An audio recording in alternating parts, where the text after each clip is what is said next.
இந்த அற்புதமான கூட்டத்தினுடைய தலைவர், மக்கள் மன்றத்தினுடைய தலைவர் சகோதரி மகேஷ் அவர்களே, இந்த வரலாற்று நிகழ்ச்சியில் கலந்து கொண்டிருக்கின்ற நகர திராவிட முன்னேற்ற கழகத்தினுடைய ஆற்றல் மிகு செயலாளர், நகர செயலாளர் அருமை சகோதரர் பூங்காவனம் அவர்களே, நம்முடைய ராணிப்பேட்டை நகராட்சியினுடைய துணைத் தலைவரும் அண்ணன் திருமாவளவனுடைய அன்பு தம்பியும் மாவட்ட செயலாளருமான அருமை சகோதரர் ரமேஷ் கர்ணா அவர்களே, மறுமலர்ச்சி திராவிட முன்னேற்ற கழகத்தினுடைய அண்ணன் உதயகுமார் அவர்களே, காங்கிரஸ் பேர் இயக்கத்தினுடைய தோழர்களே, இந்திய கூட்டணி கட்சியை சேர்ந்த நிர்வாகிகளே, பெரியவர்களே, தாய்மார்களே, உங்கள் அத்தனை பேருக்கும் சாதனை செம்மல் ஆறுயிரண்ணன் கைத்தறி நூல்துறை அமைச்சர் காந்தியனுடைய சார்பாகவும், நம்முடைய அரக்கோணம் நாடாளுமன்ற வெற்றியினுடைய வேட்பாளர் அருமை அண்ணன் ஜெகத்ரட்சன் சார்பாகவும், நகர செயலாளர் பூங்காவனின் சார்பாகவும், நகர கழகத்தின் சார்பாகவும் என்னுடைய சார்பாக நன்றி கலந்த வணக்கத்தை தெரிவித்துக் கொள்கின்றேன். நான் வந்து பார்த்தேன். ஏதோ 4 பேர் பேசுவார்கள், 3 பேர் பேசுவார்கள்.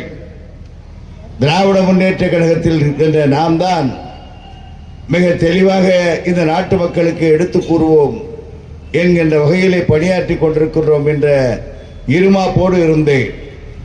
ஆனால் இங்கே வந்து பார்த்த பிறகுதான் தெரிகிறது, ஒரு வீரர்களும் பேசுகின்ற பொழுது ஒரு நாள் போகாது இந்த நாட்டினுடைய நடாப்பை எடுத்து சொல்வதற்கு ஆற்றல் மிக மறவர்கள் தோன்றியிருக்கிறார்கள் என்கின்ற பெருமை எண்ணுகின்ற பொழுது, இதுதான் தந்தை பெரியார் விதைத்த மண்ணிலே பிறந்த வாலிப சிங்கங்கள், தாய்மார்கள் என்பதை நான் உணர்ந்தேன். இன்றைக்கு இருக்கின்ற இந்த பிஜேபி கட்சிக்காரன் நினைத்துக் கொண்டான், திருவள்ளுவருக்கு கூட காவி உடை அணிவித்து நம்முடைய பிஜேபியிலே அவர் ஒரு அங்கமாக ஆக்கிவிட்டால் வருங்காலத்தில் இருக்கின்ற சந்ததிகளுக்கெல்லாம் இந்த திருவள்ளுவரே பிஜேபி கட்சியுடைய தலைவர் என்று அடையாளம் காட்டலாம் என்று காவி உடை அணிந்த கயவர்கள் எல்லாம் இந்த நாட்டிலே தோன்றிருக்கின்றார்கள். ஒன்று மட்டும் தெரிந்து கொள்ள வேண்டும், பிஜேபியினுடைய தோழர்களே, நண்பர்களே, மூட நாட்டத்தில் முடங்கி கிடந்த தமிழனை தட்டி எழுப்பிய தந்தை பெரியார் அவர்கள், நாடு இது, மொழி இது, கலாச்சாரம் இது, பண்பாடு இது, எழுந்திரு, உன் நாட்டிலே நீ தூங்கி கொண்டிருக்காது என்று நம்மை எல்லாம் எழுப்பிய பெரியார் விதித்த மண்ணில் ஒரு பார்ப்பன ஆதிக்கம் கூட வராது என்பதை உணர்ந்து கொள்ள வேண்டும். அண்ணா அவர்களும் கலைஞர் அவர்களும் இன்றைக்கு தமிழகத்தை கட்டி காத்துக் கொண்டிருக்கின்ற நம்முடைய தளபதி அவர்களும் நம்முடைய சமுதாயத்தை பேணி காத்துக் கொண்டிருக்கின்ற உயிர் மூச்சாக இருந்து கொண்டிருக்கின்ற அண்ணன் திருமாவளவன் போன்றவர்கள் இருக்கின்ற வரை பிஜேபி என்ற கயவர்கள் இந்த நாட்டிலே படம் எடுத்து ஆட முடியாது. அன்றைக்கே சொன்னார் பெரியார், நல்ல பாம்பையும் பார்ப்பானையும் கண்டால் நல்ல பாம்பை விட்டு விடு, பார்ப்பானை விடாதே என்று சொன்னார். அவருடைய அர்த்தம் நமக்கு இன்றைக்கு புரிகிறதா? எவ்வளவு இருமாப்பு, எவ்வளவு திமிரு, எவ்வளவு கொழுப்பு! குலக்கல்வி திட்டத்தை கொண்டு வந்து மீண்டும் நம்மை மாறு மேய்ப்பதற்காகவும், முடித்திருத்துகின்றவன் முடிவெட்டுவதற்காகவும் நம்மை அடிமைப்படுத்த வேண்டும் என்று எண்ணிக்கொண்டிருக்கின்ற மோடி போன்ற கயவர்கள், அமித்ஷா போன்ற கயவர்கள் எல்லாம் இன்றைக்கு படம் எடுத்து ஆடிக்கொண்டிருக்கிறார்களே, இவர்களை அடக்க இந்த கூட்டம் போதும். நான் பார்த்தேன், வந்தவுடனே இந்த நோட்டீஸை படித்தாலே முடிந்து விட்டது மோடியினுடைய கதை. எவ்வளவு பிரமாதமாக, எவ்வளவு நத்தர சுருக்கமாக இந்த பகுதியிலே மொத்தத்தையும் அடுக்கி விட்டார்கள். இதை படித்து விட்டால் வேற எந்த சின்னத்திற்கும் ஓட்டு போட மாட்டார்கள், சூரியனுக்குத்தான் வாக்களிப்பார்கள். ஒன்றுக்கு 10 முறை படித்து விட்டேன் இந்த நோட்டீஸை. எங்களுக்கெல்லாம் எட்டாத சிந்தனை. நான் நிச்சயமாக நாளைக்கு நான் வேட்பாளரிடத்திலே சொல்வேன், அமைச்சரிடத்திலே சொல்வேன். மிக பிரமாதமாக இந்த நோட்டீஸை அச்சிட்டு நம்முடைய சகோதரி சொன்னார்கள், வீடு வீடாக விநியோகம் செய்கிறேன் என்று சொன்னார்கள். நீங்களும் கையில் எடுத்துக்கொண்டு போய் 10 பேருக்கு 10 பேருக்கு காட்டுங்கள். மோடியினுடைய அயோக்கிய தினத்தை இந்த நோட்டீஸ் வெளிப்படுத்தியிருக்கிறது. ஆக அன்புக்குரிய தோழர்களே, பெரியோர்களே, இந்த நாட்டிலே எவனவனோ பேசுகின்ற அளவிற்கு, மைக்கு கிடைத்தால் போதும் என்று கத்துகின்ற அளவிற்கு, ஒரு IAS IPS இருந்தவனெல்லாம் ஒரு பொறுப்பில் இருந்தவன் ஒரு சமுதாயத்தை எந்த அளவிற்கு நசுக்கியிருப்பான் என்பதை அண்ணாமலை போன்ற நாய்கள் மூலமாக நாம் தெரிந்து கொண்டோம். கேடுகட்ட அண்ணாமலை இந்த நாட்டிலே பேசலாமா? கலைஞர் இருந்தால் பேசியிருப்பாரா? பெரியார் இருந்தால் பேசியிருப்பாரா? பிஜேபி காரன் கொடி எடுத்து இந்த தெருவிலே நடந்திருப்பாரா? ஆனாலும் கவலைப்படாதீர்கள், நம்மிடத்திலே இந்த சமுதாயத்தை தட்டி எழுப்புகின்ற அம்பேத்கருடைய வழித்தோன்றலாக இருக்கின்ற அண்ணன் திருமாவளவன் இருக்கிறார். இந்த ஒட்டுமொத்த தமிழ் சமுதாயத்தை கட்டி காப்பாற்றுகின்ற நம்முடைய தளபதி மு.க. ஸ்டாலின் அவர்கள் இருந்து கொண்டிருக்கிறார். ஆக எவனும் இங்கே வாலாட்ட முடியாது. இன்றைக்கு பேசுகிறானே, நான் கேட்கிறேன், இங்க அத்தனை பேரும் விழிப்புணர்வு சொன்னாங்க. ரொம்ப ஆச்சரியமா போச்சு எனக்கு. இவங்களே ஒரு 10 இடத்துல கூட்டம் போட்டா நம்ம ஜெயிச்சிட்டோம், வேற எந்த கூட்டமே தேவையில்லை. இவங்களை மட்டும் ஒரு கிராமத்துக்கு எடுத்துட்டு போய் கூட்டங்களை போட்டா அருமையான விழிப்புணர்வு. இந்த ஒரு அம்மா பாடினாங்க, என்ன இனிமையான குரல். அந்த குரலில் எத்தனையான வீர வரிகள். பாடியவர்கள் எல்லாம் அற்புதமாக அந்த கையாட்டி கொண்டு பாடுகின்ற பொழுது அந்த விழிப்புணர்வு, இந்த மோடியின் மேல் இருக்கின்ற வெறி, கையாட்டு அந்த ஸ்டேஜில் நின்று கையாட்டுகின்ற என்ற உணர்வு கூட இல்லாமல் அவர்கள் வெறித்தனமாக பாடுகிறார்கள் என்று சொன்னாய்.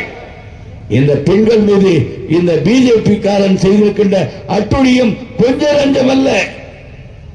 இன்றைக்கு ஜனாதிபதியாக இருந்து கொண்டிருக்கிறார்களே, அந்த ஜனாதிபதியை உருவாக்கிவிட்டு பாராளுமன்றத்தில் நுழையக்கூடாது, ஒரு விதவி நுழையக்கூடாது என்று பெண்ணை வெறுத்த இந்த மோடியை விரட்ட வேண்டாமா? கட்டிய மனைவியை துரத்திவிட்டு உலகம் வாலிபராக நம்முடைய வரிப்பணத்திலே லட்சக்கணக்கான பணத்திலே உடைகளை அணிந்து கொண்டு டீ அடித்துக் கொண்டிருந்த மோடி இன்றைக்கு குஜராத்திலே முதலமைச்சராக இருக்கின்ற பொழுது முஸ்லிம்களையும் கிறிஸ்தவர்களையும் கொளுத்தி ஜாதி வரியை தோண்டிய அந்த மோடியை இன்னும் வைத்துக் கொண்டிருக்கிறவே. இன்னும் நமக்கு விழிப்புணர்வு வேண்டாமா? அனைத்து தாய்மார்களும் தயவு செய்து கேட்டுக்கொள்கிறேன், கொஞ்ச காலத்துக்கு மட்டும், ஒரு 10-20 நாளுக்கு மட்டும் செய்தித்தாளை படிக்கின்ற தாய்மார்கள் செய்தித்தாளை படியுங்கள், டிவியை பார்க்கின்ற தாய்மார்கள் டிவியை பாருங்கள், செல்லில் வருகின்ற கருத்துக்களை மட்டும் பாருங்கள். வேற கதையெல்லாம் விட்டுடுங்க, டிவி சீரியல் எல்லாம் விட்டுருங்க, அப்புறம் பார்த்துக்கலாம். இந்த ஒரு 10-15 நாளுக்கு மணிப்பூர்ல தாய்மார்களே, இந்த ஒரு கதையை கேட்டாலே ஒரு ஓட்டை இந்த பிஜேபி காரனுக்கும் அதிமுக காரனுக்கும் போட மாட்டீங்க. மணிப்பூர்ல 2 வாலிப மகளிரை நிர்வாணமாக்கி ஒரு 5-6 கிலோமீட்டர் அடித்து நிர்வாணமாக்கின அந்த பெண்ணை அடித்து அந்த வெறிபிடித்த இந்துக்கள் அவர்களை சித்திரவதை செய்து கொண்டு தொடக்கூடாத இடத்தில் எல்லாம் தொட்டு அசிங்கப்படுத்தி பல பேர் கற்பழிக்கப்பட்டு அந்த பெண்ணை சாகடித்தவன் இந்த மோடியினுடைய கும்பல். ஆக அந்த மணிப்பூருடைய கொடுமைக்கு மோடி அவர்களுக்கு தக்க பாடம் இந்த தேர்தலில் தந்தே தீரும், அது நம் கையில் இருக்கிறது. எவ்வளவு கொடுமையான நிகழ்ச்சியை அந்த டிவியிலே பார்த்து வெம்பி ததும்பினோம். பெண்களை பற்றி கவலைப்படாத இந்த அரசு, பெண்கள் மீது அக்கறை இல்லாத அரசு, அதற்கு லாலி பாடுகின்ற எடப்பாடி போன்ற கயவர்களை எல்லாம் விரட்டடிக்க வேண்டும். இங்கே தயவு செய்து பாட்டாளி மக்கள் கட்சியினுடைய தலைவர் ராமதாஸை பற்றி சொன்னார்கள். நாங்கள் கூட்டத்தில் அவர் பற்றி கணக்கே வைக்கிறது இல்லை. அவர் எலெக்ஷன் தான் அவருக்கு தலையை காட்டுவார். அதுவும் பார்த்தீங்கன்னா இந்த தடவை அதிமுக ஒருத்தனாவது அவன் புள்ளியை நிற்க வச்சாரா, மந்திரி புள்ளிய இல்லை அந்த மந்திரியே நின்னா எம்பிக்கு தெரியும் டெபாசிட் இழந்துருவோம்.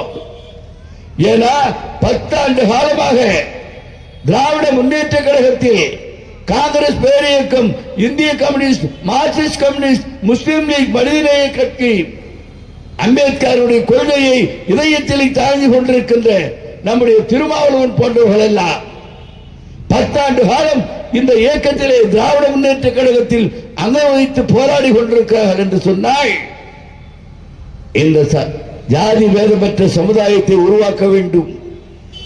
இந்த நம்முடைய சமுதாயத்தை நசுகின்ற கொடியவர்கள், அம்பேத்கருடைய சட்டத்தை அழிக்க நினைக்கின்ற கயவர்களை ஒழிக்க வேண்டும் என்கின்ற இந்த மதவெறி பிடித்தவர்களை ஒழிக்க வேண்டும் என்கிற எண்ணத்தின் அடிப்படையில் கூட்டணியாக இருந்து போராடி கொண்டிருக்கிறார்கள். அன்புக்குரிய தோழர்களை, நாங்கள் சொல்வதற்கு முன்னாலே எங்களுடைய தளபதி அவர்கள் இந்த மக்கள் மத்தியிலே ஆற்றியிருக்கின்ற பணியை பற்றி சொன்னார்கள். அவருக்கு இணையாக நம்முடைய சாதனை செம்மல் அருமையண்ணன் காந்தி அவர்கள் இந்த பகுதியில் ஆற்றியிருக்கின்ற பணியெல்லாம் நாங்கள் எங்களுடைய பரப்புரையிலே எடுத்து சொல்லுகிறோம். ஆக இந்த நாட்டு மக்களுக்காக உழைத்துக் கொண்டிருக்கின்ற 24 மணி நேரம் இந்த சமுதாய மக்களுக்கும் இந்திய நாட்டை காப்பாற்றியே தீர வேண்டும் என்று போராடி கொண்டிருக்கின்ற தளபதியுடைய கருத்தை, திருமாவளவன் போன்ற தலைவருடைய கருத்தை வலுப்படுத்த வேண்டும் என்பதன் அடிப்படையிலாகத்தான் அண்ணா அவர்கள் சொன்னார்கள், வடக்கு வாழ்ந்து கொண்டிருக்கிறது, தெற்கு தெரிந்து கொண்டிருக்கிறது என்று சொன்னார். அந்த நடைமுறையை அண்ணா அவர்கள் இருக்கின்ற காலத்திலே மாற்றி கலைஞர்கள் அதை நடைமுறைப்படுத்தி வடக்கு தெரிந்து கொண்டிருக்கிறது, இன்றைக்கு தெற்கு வாழ்ந்து கொண்டிருக்கிறது. ஆக தெற்கில் இருக்கின்ற தலைவர்கள் காட்டுகிறவர்தான் இந்த நாட்டினுடைய பிரதமராக வர முடியும் என்கின்ற இதிகாசத்தை நாம் உருவாக்கி இருக்கின்றோம். ஆகவே இனத்தால் திராவிடனாகவும், மொழியால் தமிழனாகவும், நாட்டால் இந்தியனாகவும், உலகத்தால் மனிதனாகவும் போற்றப்படுகின்றவர்கள் இந்த தமிழ்நாட்டை சேர்ந்த நாம் என்பதை உணர்த்துகின்ற வகையில் அனைவரும் ஒன்றுபட்டு இந்த நல்லாட்சிக்கு உறுதுணையாகவும், வருகின்ற ஆட்சி நம்முடைய ஆட்சியாக இருக்க வேண்டும், நமக்கு வழிகாட்டுகின்ற ஆட்சியாக இந்த சமுதாய மக்களையும் ஏழை எளிய மக்களை காக்கின்ற மக்களாக இருக்க வேண்டும். அண்ணா கூறியதை போல் ஏழையின் சிரிப்பில் இறைவனை காணுகின்ற நல்லாட்சி மலர வேண்டும் என்பதற்காக ஒட்டுமொத்தமாக நீங்கள் அத்தனை பேரும் உதயசூரிய சின்னத்திலே வாக்களிக்க வேண்டும் என்று கேட்டு, எங்களுக்காக இவ்வளவு நேரம் இந்த வாலிபர்களும் இந்த மக்கள் மன்றம் இவ்வளவு போராடி இந்த மக்களிடத்திலே விழிப்புணர்வை தருகின்ற உங்கள் அத்தனுடைய பாதங்களையும் தொட்டு விடைபெறுகிறேன். நன்றி, வணக்கம்.